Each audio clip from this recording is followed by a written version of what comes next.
My name is Jo, and I hesitated a lot before deciding to share this story with you. People tend to be incredulous about these matters and often judge quickly. However, on recommendation, I have resolved to reveal this experience here. At 16, my life unfolded in the serenity of the interior of Pernambuco, Brazil. Our home was located on a vast expanse of land surrounded by endless sugarcane fields that stretched as far as the eye could see. The nearest town barely deserved the title of a town. It was just a cluster of modest houses, a simple church, and a few shops scattered along a single dirt road. Life there was slow and peaceful, as if we were immune to the pressures and worries of the outside world. We lived on a sugarcane farm, a property that had belonged to my family for generations. It was arid land, marked by the relentless sun that shone mercilessly over the golden fields. My father spent his days working in the cane fields, sweating under the scorching heat, while my mother took care of the house and us, her children, with unwavering love and dedication. My little sister Anna was the light of our lives, with her innocent laughter and insatiable curiosity about the world around her. Our farm was a haven of tranquility, an oasis of calm amidst the bustle of the modern world. At night, we could contemplate the starry sky without the interference of city lights and listen to the sounds of nature echoing through the landscape. It was a simple life, but full of meaning, where family bonds were forged by close companionship and traditional values were preserved with pride. My routine was a delicate dance between obligations and leisure moments. The sun would rise, painting the sky with orange hues, and I would already be up, ready to help my father in the plantation. The hours passed between hard work under the scorching sun, the sweet smell of sugarcane filling my senses. Each movement was a repeated ritual, a choreography I knew as well as my own breath. In the afternoon, when the heat began to wane, I returned home. My mother, with agile hands and keen eyes, coordinated the household chores with the precision of a conductor. I helped where I could, washing dishes, sweeping the dirt floor, bringing firewood to the kitchen. It was a simple but comforting routine, an echo of ancient times when life flowed smoothly, without haste or worry. At night, after a simple and comforting dinner, I had a brief moment of freedom. Sometimes I retreated to a quiet corner of the house to devour the pages of a book, letting myself be carried away by stories that transported me to distant worlds and thrilling adventures.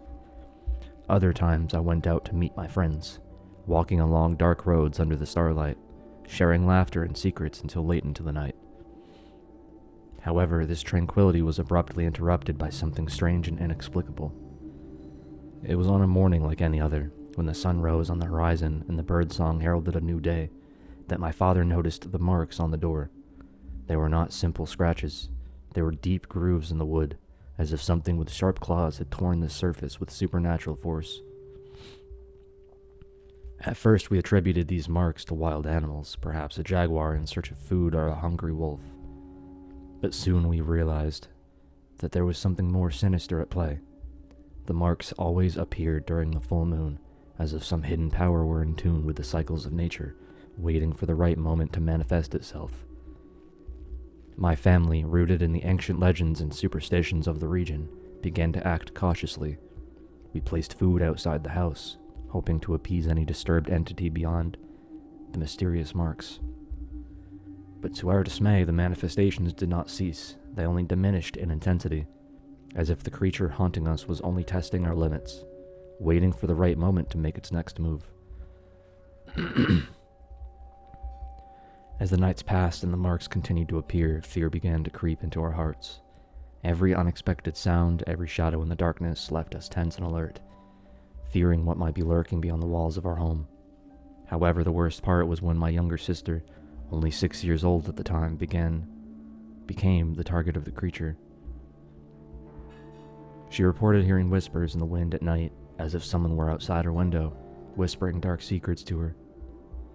Restlessness began to grow within me. The nights were filled with a strange silence, interrupted only by the rustling of leaves and the sounds of the forest. Every noise, every unexpected sound made my heart beat faster. We knew something was out there, but we didn't know what. However, we became accustomed to the situation, in part thanks to the offerings our parents left every full moon night outside our house. Even in the face of strange events, we felt some relief in believing that we were a little safer. As the nights unfolded, something even more sinister began to manifest. In addition to the marks on the door, mud marks began to appear on the windows, as if the one tormenting us not only wanted to scare us, but also to watch us closely. The fear that was already present in our hearts began to grow, fueled by each new clue of the invisible presence surrounding us. Then things took an even darker turn. My sister, Anna, who was only 6 years old at the time, began to report disturbing things. She said she heard whispers in the wind at night, as if someone were outside her window, whispering Dart's secret to her. Her frightened expression and the dark circles under her eyes betrayed the sleepless nights and torment that haunted her. Worry and terror took hold of us. Every night became a frightening challenge, where every shadow seemed to hide an imminent threat. Even with the offerings left outside, we couldn't shake the feeling that something malevolent was lurking around us, patiently watching, waiting for the right moment to act. Until it happened. On that fateful night, darkness fell upon the house like a shadowy mantle, enveloping every corner in a cold and relentless embrace. The wind blew with a supernatural intensity, its howling gusts echoing through the corridors, like the wails of lost souls begging for redemption. The moonlight, pale and sinister, cast its trembling rays through the windows, turning the furniture into twisted shapes and casting grotesque shadows on the walls. Anna's sharp cry pierced the silence of the night, a sound so ominous that it seemed to come from the very bowels of the earth. It was as if a veil had been torn, revealing the hidden terror lurking in the shadows. We ran desperately to her room, our footsteps echoing through the empty corridors like the drumbeat of an imminent funeral. Upon entering the room, we were greeted by a scene that resembled a painting of hell. The window was shattered into 1,000 pieces, the sparkling glass scattered on the floor like shards of a broken mirror. The moon, in its macabre fullness, cast a trembling light on the scene, illuminating the nightmare unfolding before us. Anna was crouched in the corner of the room, her small body trembling with terror, her eyes wide, reflecting the horror consuming her from within. A sinister shadow loomed over her, a distorted and grotesque figure that seemed to have stepped straight out of the darkest nightmares. It was Labutut, its presence exuding an aura of malice and despair. It was an imposing and terrifying figure, a manifestation of terror in its most primal form. Its body was colossal, dominating the space with its intimidating presence. Hoofed feet pounded the ground with a force that made the earth tremble under its weight. Every step it took echoed like distant thunder, announcing its imminent arrival. Its body was covered in rough and tangled fur, a dark coat that seemed to absorb the light around it, casting sinister shadows in all directions. Its single eye in the middle of its forehead gleamed with a terrifying intensity, radiating an aura of malice and power.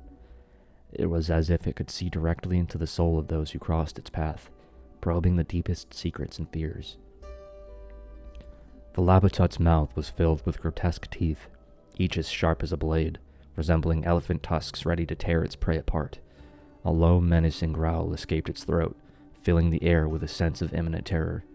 It was impossible to face that monster without feeling a shiver run down the spine, fear paralyzing the muscles and clouding the mind.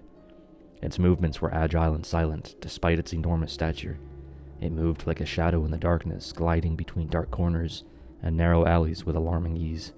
It was as if it were always lurking, waiting for the perfect moment to launch its deadly attack and disappear again into the shadows. The Labutut was more than a simple creature. It was terror itself personified, a force of nature that defied any rational explanation. Its presence was a grim reminder that evil can take many forms, some beyond human comprehension, and that even the bravest can succumb to the darkness it represents. My father, driven by a mixture of anger and despair, grabbed his shotgun and fired at the creature, but the shots seemed to dissipate in the air like smoke. The Labutut let out a deafening howl, a sound that made the hair on the back of my neck stand on end and my bones tremble with fear. And then, in the blink of an eye, it lunged at Anna, its claws outstretched to grab her and drag her into the darkness. My mother, in a final act of desperation, threw herself over her, trying to protect her with her own fragile body. But it was too late. With a quick and brutal movement, the Labutut grabbed Anna and disappeared before our eyes, leaving behind only the echo of her anguished screams. We stood there, paralyzed by shock and pain, as the emptiness of loss enveloped us like a cold mist. What remained of our family was torn apart, our hearts heavy with grief and despair. In the days that followed, the farm seemed darker and lonelier than ever, every shadow twisting like the very manifestation of the fear that consumed us from within. I, especially, was haunted by the trauma of that fateful night. Every dark whisper of the wind transported me back to that moment, and every shadow turned into the grotesque figure of the Labatut, its sinister presence haunting my thoughts and deepest dreams. I knew I could no longer live on that farm, surrounded by such painful memories and the constant fear of the unknown, so when the time came, I left behind the life I knew, setting out in search of a new beginning in the big city. But even from a distance, the terror of that night never left me. The Labatut became a permanent shadow in my life, a ghost that haunted my thoughts and pursued me wherever I went. Every dark corner, every elongated shadow, was a cruel reminder of that terrible moment that changed the course of my existence forever. In the big city, I tried to bury my memories under the weight of everyday life.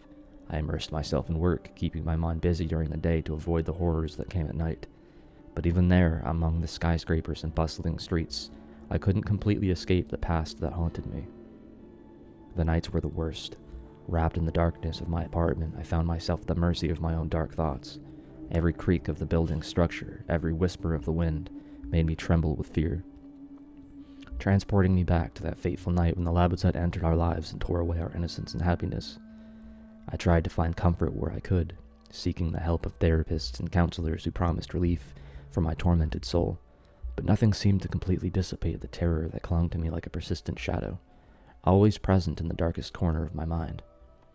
Years passed, but the Labatut still remained as an indomitable presence in my life.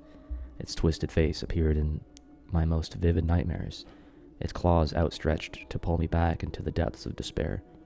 I became a prisoner of my own fear, unable to escape the clutches of the monster that haunted me since that fateful night. Sometimes I wonder if I will ever be able to free myself from the terror that consumes me, if I will ever find peace away from the clutches of the Labatut. But until then, I continue to fight, a lost soul in a sea of darkness, desperately awaiting the light that will one day free me from the nightmare that has become my life.